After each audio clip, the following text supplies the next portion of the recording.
আসসালামু আলাইকুম। সবাইকে স্বাগত জানাচ্ছি আমার দেশ টপ নিউজে। সঙ্গে আছি তামান্না মিনহাজ। শুরুতেই জানিয়ে দিচ্ছি শিরোনামগুলো। ফিলিস্তিনি ছাত্রীদের ভিসা বাতিল করল বাংলাদেশ। মালয়েশিয়া সফর শেষে দেশে ফিরছেন প্রধান উপদেষ্টা।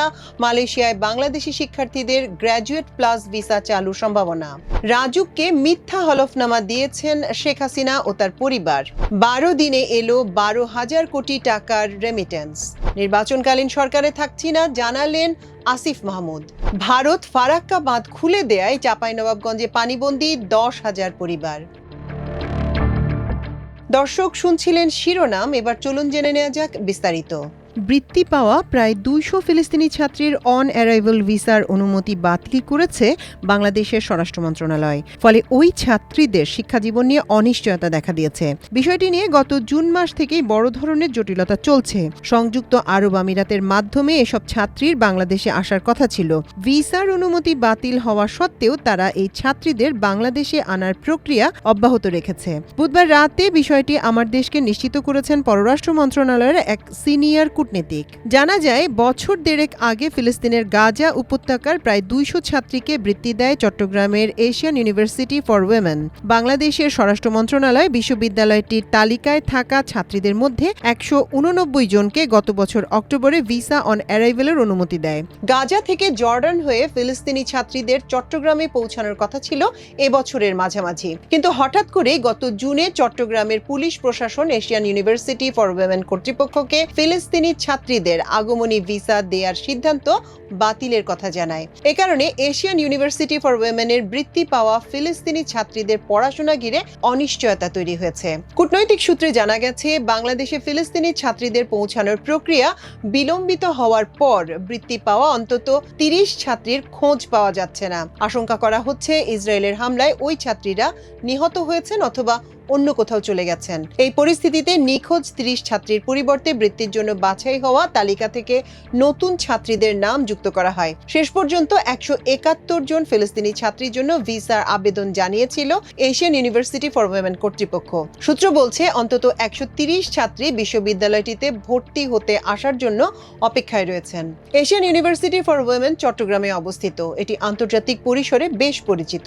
বাংলাদেশ সরকার বিশ্ববিদ্যালয় কর্তৃপক্ষের অনুরোধের পরিপ্রেক্ষিতে ফিলিস্তিনি ছাত্রীদের পড়াশোনার পথ সুগমের জন্য সহায়তা করে আসছিল তারা। কিন্তু গত জুনে চট্টগ্রাম পুলিশ প্রশাসন বিশ্ববিদ্যালয় কর্তৃপক্ষের সঙ্গে যোগাযোগ করে অনানুষ্ঠানিকভাবে জানায়, আগমনী ভিসা দেওয়ার সিদ্ধান্ত বাতিল করা হয়েছে স্বরাষ্ট্র মন্ত্রণালয়ের ঊর্ধ্বতন কর্তৃপক্ষের নির্দেশে। তবে স্বরাষ্ট্র মন্ত্রণালয়ের কোনো লিখিত নির্দেশনা আছে কিনা তা এশিয়ান ইউনিভার্সিটি ফর উইমেনকে জানানো হয়নি। সরকারের একাধিক জ্যেষ্ঠ কর্মকর্তার সঙ্গে কথা বলে জানা গেছে, ফিলিস্তিনি ছাত্রীদের আগমনী ভিসা বাতিল করা হলেও সংযুক্ত আরব আমিরাত তাদের বাংলাদেশে আনার প্রস্তুতি অব্যাহত রেখেছে। পাশাপাশি এশিয়ান ইউনিভার্সিটি ফর উইমেন কর্তৃপক্ষ বিষয়টি সুরাহার জন্য সরকারের সঙ্গে যোগাযোগ করছে। কূটনৈতিক সূত্রে জানা যায়, ফিলিস্তিনি ছাত্রীদের পড়াশোনা নিয়ে সৃষ্ট পরিস্থিতির বিষয়ে জুলাইয়ের শেষ সপ্তাহে ঢাকায় ফিলিস্তিন দূতাবাস পররাষ্ট্র মন্ত্রণালয় যোগাযোগ করে। এ সময় দূতাবাস লিখিতভাবে পররাষ্ট্র মন্ত্রণালয়কে জানায়, গাজার মেধাবী ফিলিস্তিনি ছাত্রীদের বৃত্তি দেওয়ার জন্য বাংলাদেশের প্রতি কৃতজ্ঞ ফিলিস্তিন কর্তৃপক্ষ, কিন্তু ফিলিস্তিনি ছাত্রীরা এশিয়ান ইউনিভার্সিটি ফর উইমেনে পড়ুক এটা দূতাবাস চায় না। দূতাবাস মনে করে, ফিলিস্তিনি ছাত্রীদের বাংলাদেশের বেশ কয়েকটি বেসরকারি বিশ্ববিদ্যালয়ে পড়াশোনার সুযোগ রয়েছে। প্রধান উপদেষ্টা প্রফেসর মোহাম্মদ ইউনূস 3 দিনের রাষ্ট্রীয় সফর শেষে মালয়েশিয়া ত্যাগ করেছেন। এখন তিনি দেশের পথে রয়েছেন। বুধবার স্থানীয় সময় সন্ধ্যা 7:30 মালয়েশিয়ার রাজধানী কুয়ালালামপুর থেকে ঢাকার উদ্দেশ্যে যাত্রা করেন ডক্টর ইউনূস। মালয়েশিয়ার প্রধানমন্ত্রী আনোয়ার ইব্রাহিমের আমন্ত্রণে প্রধান উপদেষ্টা দেশটি সফর করেন। সফরকালে তিনি মালয়েশিয়ার প্রধানমন্ত্রীর সঙ্গে দ্বিপক্ষীয় বৈঠকের পাশাপাশি একাধিক উচ্চ পর্যায়ের বৈঠকে মিলিত হন। সফরের দ্বিতীয় দিনে প্রধান উপদেষ্টার উপস্থিতিতে বাংলাদেশ ও মালয়েশিয়ার 5টি সমঝোতা স্মারক ও 3টি নোট বিনিময় করেছে। এর মধ্যে আছে প্রতিরক্ষা বিষয়ক সহযোগিতা, এলএনজি ও পেট্রোলিয়াম সরবরাহ এবং অবকাঠামো নির্মাণ সহ জ্বালানি সহযোগিতা, Bangladesh Institute of International and Strategic Studies ও Institute of Strategic and International Studies মালয়েশিয়ার মধ্যে সহযোগিতা, Bangladesh Malaysia Chamber of Commerce and Industries ও চিপ নির্মাতা প্রতিষ্ঠান মিমোসের মধ্যে সহযোগিতা এবং বাংলাদেশের শীর্ষ ব্যবসায়িক চেম্বার FBCCI এর সঙ্গে মালয়েশিয়ার ব্যবসায়িক চেম্বারের মধ্যে সহযোগিতা বিষয়ক স্মারক। এদিকে মালয়েশিয়ায় বাংলাদেশি শিক্ষার্থীদের জন্য দেশটির গ্র্যাজুয়েট প্লাস ভিসা চালুর সম্ভাবনা রয়েছে, যা হাজার হাজার গ্র্যাজুয়েটকে সমৃদ্ধ অর্থনীতির এই দেশে উচ্চ দক্ষতা সম্পন্ন কর্মসংস্থানের সুযোগ দেবে। প্রধান উপদেষ্টা doctor Mohammad Yunus Kuala Lumpur university of কেবাংসান মালয়েশিয়ার উচ্চ শিক্ষা মন্ত্রী জামরি আব্দুল কাদেরের সঙ্গে বৈঠকে বিষয়টি উত্থাপন করেন। প্রবাসী কল্যাণ ও বৈদেশিক কর্মসংস্থান উপদেষ্টা ডক্টর আসিফ নজরুল জানান, মন্ত্রীর সঙ্গে ফলপ্রসূ আলোচনা হয়েছে। নীতিগতভাবে তিনি মালয়েশিয়ায় বাংলাদেশি শিক্ষার্থীদের জন্য গ্র্যাজুয়েট প্লাস ভিসা দেওয়ার বিষয়ে সম্মতি দিয়েছেন। পূর্বাচল নতুন শহর প্রকল্পে ৩০ কাঠা প্লট বরাদ্দে দুর্নীতির অভিযোগে ক্ষমতাচ্যুত প্রধানমন্ত্রী শেখ হাসিনা ও তার ভাগ্নি টিউলিপ সিদ্দিকের বিরুদ্ধে করা আরও ৩ মামলায় সাক্ষ্য গ্রহণ শুরু হয়েছে।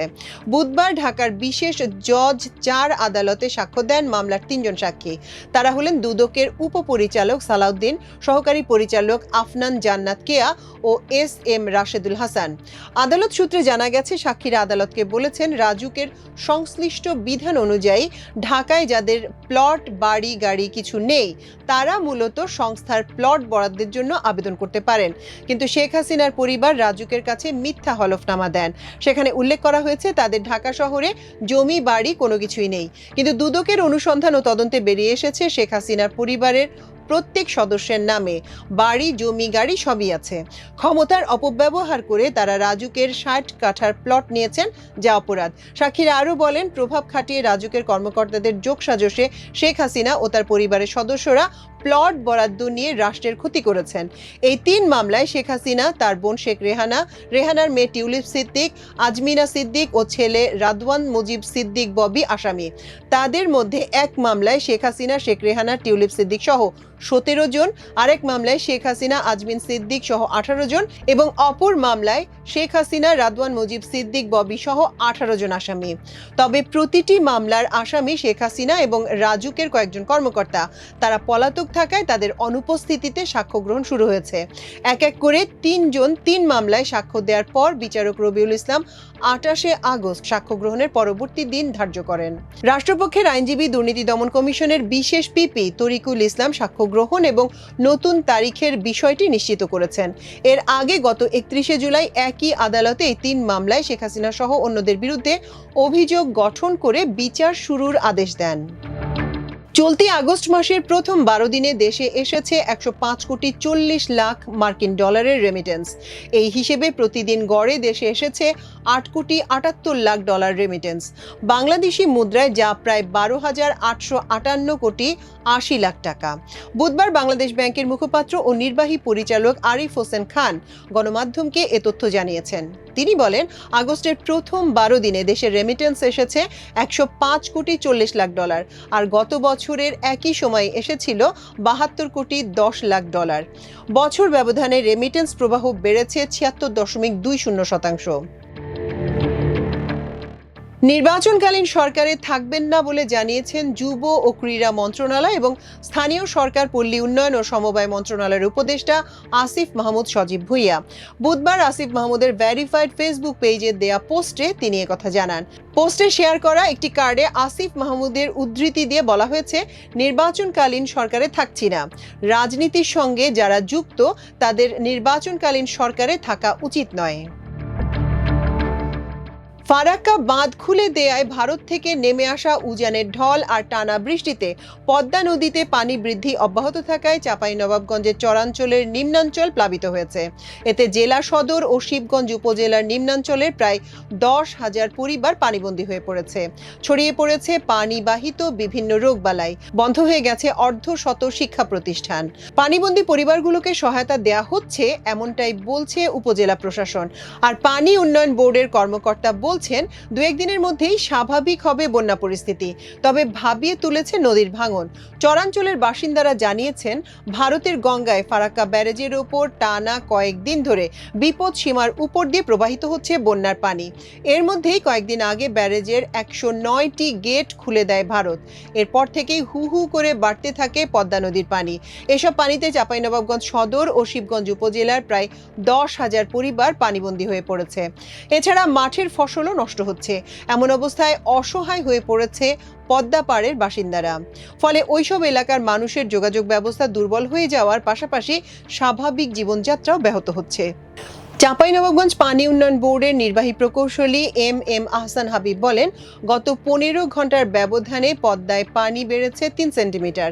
বুধবার সকাল 9টায় পদ্মায় 21.73 সেন্টিমিটারের উপর দিয়ে পানি প্রবাহিত হচ্ছিল, যদিও পানি প্রবাহ বিপদ সীমার 33 সেন্টিমিটার নিচে রয়েছে।